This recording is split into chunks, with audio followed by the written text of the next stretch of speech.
Hi friends, చేపల కూర ఎలా చేయాలో చూద్దాం రండి. ఒక 2 చెంచాల కారం వేసుకొని, ఒక స్పూన్ ఉప్పు వేసుకొని కలుపుకోవాలి. ఇలా చేపలకు కారం ఉప్పు బాగా పట్టేటట్టు కలుపుకోవాలి. ఇలా కలుపుకొని ఒక 10 మినిట్స్ ఇలానే పక్కన వదిలేయాలి.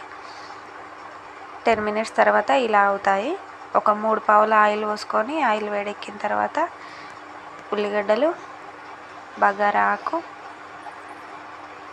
ఒక స్పూన్ పసుపు వేసుకొని కలుపుకోవాలి.